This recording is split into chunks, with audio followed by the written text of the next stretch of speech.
अस्सलामुअलैकुम। आप सब कैसे? उम्मीद करते हैं आप सब खैरियत से होंगे। माशाअल्लाह हज 2025 के लिए हुज्जाज इकराम का जो पहला जत्था है वो रवाना हो चुका है। हुज्जाज इकराम की पहली फ़्लाइट जा चुकी है।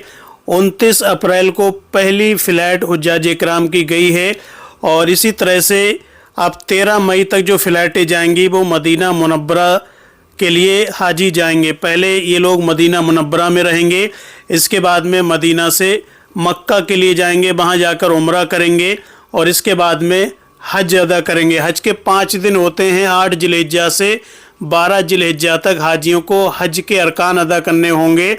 तो हाजियों को मदीना मुनव्वरा में क्या क्या करना है, कहाँ कहाँ जाना है, उनको कहाँ कहाँ लेकर जाया जाएगा, क्या काम करना चाहिए, शॉपिंग कहाँ से करना है, हाजियों को रियाल कहाँ से मिलेंगे और इसके अलावा हाजी अपने साथ में क्या क्या सामान लेकर जाएं, हाजी कितना वज़न ले जा सकते हैं, ला सकते हैं। बहुत ही ज़रूरी ये इन्फॉर्मेशन है, जानकारी है। आप इनको ज़रूर देखिए और जो आपके घर में, परिवार में, रिश्तेदारी में जो हज पर जा रहे हैं उनको भी बताइए ताकि कोई उनको दिक्कत परेशानी ना हो। हाजी अक्सर ये गलतियां करते हैं, अपने साथ में जो ले जाने वाली चीज़ें होती हैं वो नहीं ले जाते हैं, वहाँ जाकर उनको दिक्कत का सामना करना पड़ता है।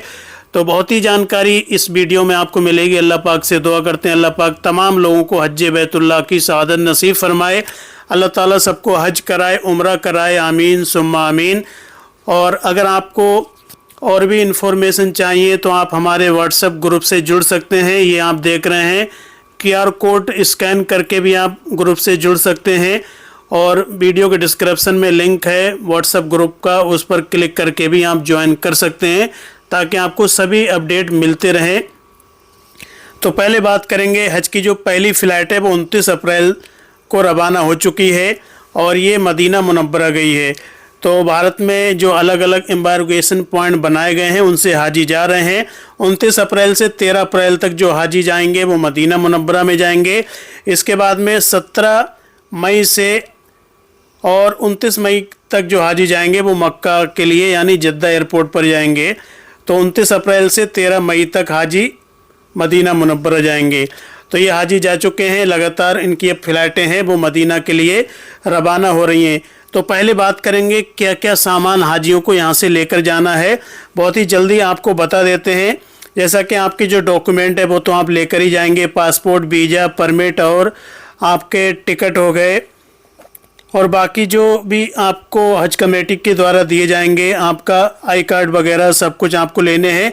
इसके अलावा आपको एहराम ख़रीदना है, बहुत ही ज़रूरी ये एहराम आपको ख़रीद लेना है और एक जोड़ी आपको चप्पल ख़रीदनी है क्योंकि आपको जो बद्दी वाली चप्पलें हैं वही पहननी है, क्योंकि जब आप एहराम पहनेंगे तब आप बंद पंजे की चप्पल या जूता नहीं पहन सकते। तो ये आपको ध्यान रखना है। और महिलाओं के लिए जो है, औरतें हैं वो एहराम, उनके लिए कोई ख़ास मखसूस कपड़ा अलग से नहीं होता है। जो उनके कपड़े हैं वही, उनमें वो हज करेंगी यानी तवाफ़ भी करेंगी, सब काम उनका वही कपड़ों में हो जाएगा। इसके बाद में आपको तौलिया वगैरह लेनी है और अपने नेकर बनियान जो हैं मर्द हजरात वो अपने रख लें और इसके अलावा कोई और भी सामान रख सकते हैं। जूते हो गए, अगर आप चाहते हैं कि बैग में रख कर ले जाएं तो ले जा सकते हैं, कोई ज़रूरी भी नहीं है कि आपके पास जूते होने चाहिए। दूसरी बात, आपको दवा, जो मेडिकल का सामान है ये ले जाना बहुत ज़रूरी है।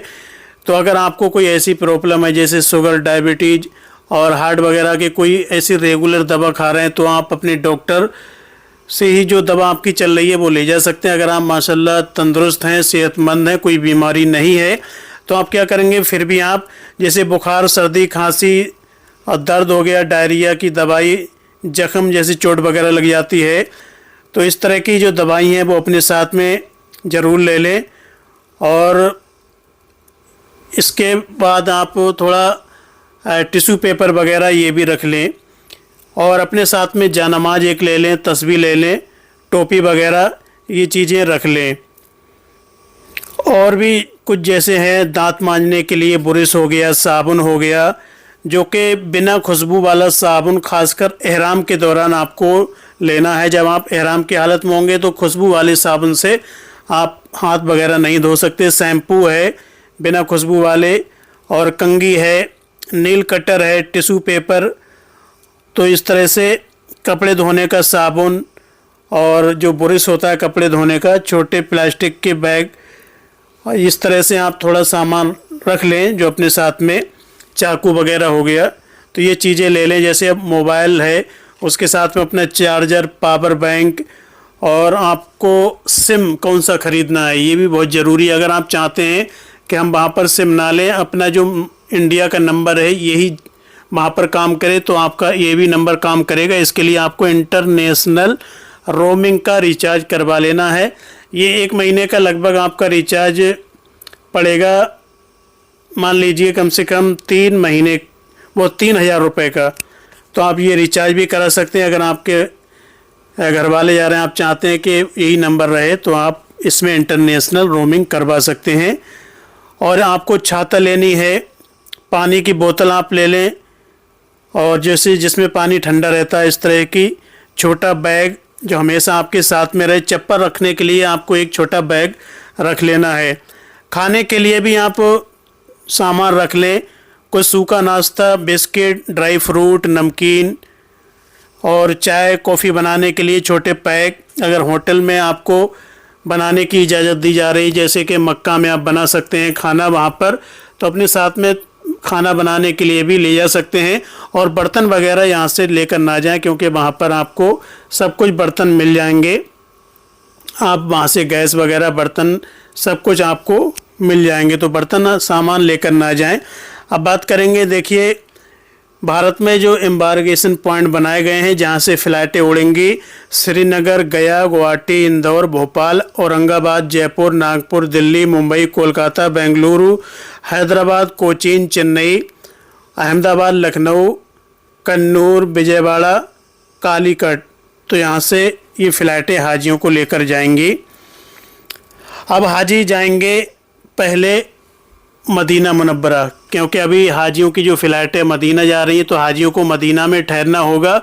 मदीना में क्या करेंगे, उनको वहाँ पर ठहरना है और मस्जिद नबवी में नमाज़ें अदा करनी हैं, कम से कम 40 वक्त की नमाज़ पढ़ेंगे, और वहाँ पर रोज़ा रसूल पर हाज़िरी देंगे। अब कहाँ कहाँ हाजियों को जाना है, क्योंकि कुछ हाजियों को पता ही नहीं होता है कि कहाँ पर जाएं कहाँ ना जाएं। एक बार उनको बस के ज़रिए ज़ियारतें भी कराई जाती हैं। दूसरा ये है कि क्या क्या सामान लेकर जाएं, जैसे कितना वज़न ले जा सकते हैं। तो अनुमति जो बैग है, चेकिंग बैग जो बड़ा बैग होता है जो विमान में आप नहीं लेते हैं, वो जमा हो जाता है लगेज में, वो 2 बैग आपको लेने हैं। और इसमें आपका 20 किलोग्राम के 2 बैग, प्रत्येक बैग का अधिकतम वजन 23 किलोग्राम से अधिक नहीं होना चाहिए, यानी 23 किलो के आप इस तरह से 2 बना सकते हैं। और एक आपका होगा हैंड बैग जो आप अपने फ्लैट में साथ ले आ सकते हैं, उसमें 7 किलो तक आप सामान रख सकते हैं। वापसी में आपको जमजम मिलेगा। तो इस तरह से। और आपको एक काम और करना है, जो आपने लगेज बैग तैयार किए जिसमें सभी सामान आपने रखा है, बैग पर अपना नाम, पासपोर्ट नंबर या कवर नंबर लिख दें, अपना भी फ़ोटो लगा दें, और पूरी डिटेल, मोबाइल नंबर घर के ये डाल दें पूरा, यानी टैग बनवा लें। जो फ़ोटो कॉपी का पेज होता है उस पर प्रिंट करवा लें, उस पर लेमिनेशन करवा लें, और बैग पर लगा दें सुई धागा से, अच्छी तरीके से उसको टाँक दें ताकि वो खुले ना। कुछ लोग क्या करते हैं, टेप लगा देते हैं, तो टैप जाते जाते वो रास्ते में ही आपका स्टिकर छूट जाता है। तो इस तरह से। चलिए अब बात कर लेते हैं कि हाजियों को मदीना मुनव्वरा में जो कहाँ कहाँ जाना है। तो देखिए, जब हाजी पहुँचेंगे मदीना मुनव्वरा, तो आपको सबसे पहले तो रोज़ा रसूल पर हाज़िरी देनी है, मस्जिद नबवी में जाना है, वहाँ पर नमाज़ें अदा करनी है, और आपको रियाजुल जन्ना में जाना है। ये रियाजुल जन्ना क्या है, काफ़ी लोगों को पता नहीं होता है। तो रियाजुल जन्ना वो जगह है, नबी करीम सल्लल्लाहु अलैहि वसल्लम ने फरमाया कि मेरे हुजरे और मेंबर के बीच की जगह ये जन्नत की क्यारियों में से एक क्यारी है। तो यहाँ पर जाने के लिए हाजियों को, या जो उम्रा करने के लिए जाते हैं, उनको अपार्टमेंट बुक करनी होती है। अपार्टमेंट बुक करने के लिए आपको नुस्क ऐप पर जाना है। नुस्क ऐप होता है, वो डाउनलोड करना है। उसमें आपको अपना पासपोर्ट नंबर, वीज़ा नंबर डाल के अपार्टमेंट बुक कर लेनी है। जैसे कि आपको अपार्टमेंट जिस डेट में मिल रही है, टाइम आपको मिल जाएगा कि इस डेट में इस टाइम पर आपको इतने 2 बजे से 3 बजे के बीच तक आपको आना है। तो उतनी टाइम आप जाएंगे तो वहाँ पर आपको 2 रकात नवाफिल नमाज अदा करनी है। लगभग आपको 15 से 20 मिनट तक का टाइम दिया जाता है वहाँ पर इबादत करने के लिए। बहुत ही वहाँ पर ख़ास जगह है वो। तो रियाजुल जन्ना में जाए, रोज़ा रसूल पर आप जाएंगे तो वहाँ पर हमारे प्यारे आका सल्लल्लाहु अलैहि वसल्लम का वहाँ पर कब्र मुबारक है। उन्हीं के बराबर में हज़रत सिद्दीक़ अकबर रज़ी अल्लाह ताला अन्हु आराम फरमा रहे हैं और उन्हीं के बराबर में हज़रत उमर फ़ारूक आज़म रज़ी अल्लाह ताला अन्हु आराम फरमा रहे हैं। यानी पहले प्यारे आका सल्लल्लाहु अलैहि वसल्लम की कब्र मुबारक है, फिर हज़रत सिद्दीक़ अकबर की है, फिर हज़रत उमर फ़ारूक आज़म की है। तो वहाँ पर आप जब भी जाएँ तो तीनों को सलाम अर्ज करें। इसके बाद में जन्नतुल बकी कब्रिस्तान है मस्जिद नबवी के बिल्कुल ही बराबर में। ये फजर की नमाज के बाद कब्रिस्तान को खोला जाता है। इसके बाद में असर की नमाज के बाद में भी 1 घंटा या पौन घंटे तक उसको खोला जाता है। तो आप उसमें जा सकते हैं। यहाँ पर लगभग 10,000 सहाबा इकराम की कब्र मुबारक है जन्नतुल बकी में। और इसमें हज़रत फ़ातिमातुज़ ज़हरा रज़ी अल्लाह ताला अन्हा की कब्र मुबारक, हज़रत इमाम हसन की कब्र मुबारक, हज़रत उस्मान गनी रज़ी अल्लाह ताला अन्हु की कब्र मुबारक भी जन्नतुल बकी में है। बाकी बहुत सारे सहाबा इकराम आराम फरमा रहे हैं जन्नतुल बकी में। और कहाँ कहाँ आपको ज़ियारत करनी है? इस्लाम की सबसे पहली मस्जिद मस्जिद कुबा, यहाँ पर आपको जाना है मदीना मुनव्वरा में। ये लगभग मस्जिद नबी से 4 किलोमीटर की दूरी पर है। यहाँ पर आपको अगर आप 2 रकात नवाफिल अदा करेंगे तो आपको एक उम्रे का सवाब मिलेगा। नबी करीम सल्लल्लाहु अलैहि वसल्लम हर शनिवार को यहाँ पर 2 रकात नमाज अदा करते थे। तो आप शनिचर के दिन जाएंगे तो और बेहतर है। एक बार नमाज पढ़ने का वहाँ पर आपको एक उम्रे के बराबर सवाब मिलेगा। और दूसरी ज़ियारत आप जा सकते हैं मस्जिद क़िबलतैन। ये वह मस्जिद है जहाँ पर नबी करीम सल्लल्लाहु अलैहि वसल्लम की नमाज के दौरान किबला बदलने का हुक्म हुआ बैतुल मुक़द्दस से काबा की तरफ। तो मस्जिद क़िबलतैन है। जबल उहद, गजबाए उहद का जो मैदान है, यही सहाबा इकराम शहीद हुए। हज़रत हमजा रज़ी अल्लाह ताला अन्हु की कब्र मुबारक भी वहीं पर है। उहद में जो शहीद हुए 70 सहाबा इकराम की कब्र मुबारक हैं। तो वहाँ पर जाएंगे। जन्नतुल बकी आपको बता दिया। 7 मस्जिदें हैं गजबाए खंदक वहाँ पर। इनमें हज़रत अली, हज़रत सलमान फ़ारसी और वहाँ पर सहाबा इकराम के नाम से कब्र मस्जिदें बनी हुई हैं। जो खंदक का मैदान है गजबाए खंदक, यहाँ पर आपको जाना है। और खजूर के बाग भी हैं वहाँ पर। सहाबा के ज़माने की खजूर की खेती आपको देखने को मिलती है। हाजियों को वहाँ पर खजूरें भी खरीदते हैं। तो कौन सी खजूरें खरीदनी है वो भी आपको बताएंगे। और मस्जिद अल गमामा, ये मस्जिद नबी के बराबर में है। मस्जिद अल अबू बकर, मस्जिद उमर, ये भी वहाँ पर आपको मिल जाएंगी। तो इन जगह पर आप जा सकते हैं। मदीना मुनव्वरा में आपको क्या ख़रीदना है? तो यहाँ से देखिए खजूर मदीना मुनव्वरा की बहुत ही मशहूर है। तो आपको खजूर ख़रीदनी है, इत्र ख़रीदना है। और आपको कौन सी खजूर ख़रीदनी है? अजवा खजूर। ये नबी करीम सल्लल्लाहु अलैहि वसल्लम को बहुत ही पसंद थी और इसमें शिफा भी है। अम्बर खजूर और सफ़ाबी, मबरूम, कुदरी, सुखरी, ये खजूरें आप ले सकते हैं। और आपको मैं अपनी तरफ से अगर बताऊं तो आप अजवा और अंबर खजूर ही खरीदें। और यहाँ पर मोल भाव बहुत होता है। अगर दुकानदार आपको बोलता है कि 30 रियाल पर केजी है तो आपको लगानी है लगभग 20 रियाल या 15 रियाल, क्योंकि वो काफ़ी रेट अप डाउन कर देते हैं। तो ये चीज़ें आपको ख़रीदनी है। जमजम आप जितना चाहें उतना पी सकते हैं मस्जिद नबवी में। वहाँ पर आपको पीने के लिए वाटर कूलर रखे हुए हैं, कितना भी पी सकते हैं। इसके बाद आपको जैसे तस्बीह, टोपी वगैरह या जानमाज ख़रीदनी है मदीना मुनव्वरा से ले सकते हैं। इत्र जो है आप दुकान से ख़रीदें। रास्ते में आपको जगह जगह बेचते हुए नज़र आएंगे रोड साइड में, तो उनसे ना ख़रीदें क्योंकि उसमें इतनी खुशबू होती नहीं है। तो मदीना मुनव्वरा में आप शॉपिंग वगैरह कर सकते हैं, मिठाइयाँ वहाँ पर खा सकते हैं, अपने अजीज़ व अकारिब के लिए तोहफ़ा भी ला सकते हैं। तो ये आपका सफ़र मदीना का है। इसके बाद में जितने भी दिन आप रहेंगे, 10 दिन, 12 दिन, 15 दिन, तो आपको एक दिन बस के ज़रिए ज़ियारतें कराई जाएंगी। इसके बाद आप अपनी टैक्सी करके भी ज़ियारतें कर सकते हैं। और जब भी रोज़ा रसूल पर जाएं, मस्जिद नबी में जाएं, तो हर नमाज के बाद आप रोज़ा रसूल पर भी हाज़िरी दे सकते हैं। वहाँ पर आपको मदीना मुनव्वरा में जो खाने हैं आपको होटल से खाना पड़ेगा। और सऊदी रियाल की बात करें, अभी सिम की मैंने बात करनी है, कौन सा सिम कार्ड खरीदें। देखिए, अगर आप इंडिया का सिम लेकर जाते हैं तो इंटरनेशनल रोमिंग करवानी पड़ेगी। और वहाँ पर आपको सिम खरीदना है तो वहाँ पर देखिए आपको मोबाइली, HTC और जैन, ये 3 कंपनियाँ वहाँ पर चल रही हैं। तो आप वहाँ पर जैन का भी खरीद सकते हैं, HTC और मोबाइली, 3 आप अपने रिचार्ज प्लान के हिसाब से सिम ले सकते हैं। और आपको सऊदी रियाल कहाँ से मिलेंगे, तो अगर आपके पास इंटरनेशनल ATM कार्ड है यानी वीज़ा कार्ड है, तो आपको कहीं से जाकर जैसे मक्का में या मदीना में ATM से आप पैसा निकाल सकते हैं। अगर आपके अकाउंट में पैसा है, ATM से आप निकालेंगे तो वहाँ पर रियाल निकलेगा, आपके अकाउंट से पैसा कट जाएंगे। और यहाँ से ले जाना चाहते हैं तो SBI और एक्सिस बैंक को हज कमेटी ने ये अथॉरिटी दी है कि वो हाजियों को पैसा दे।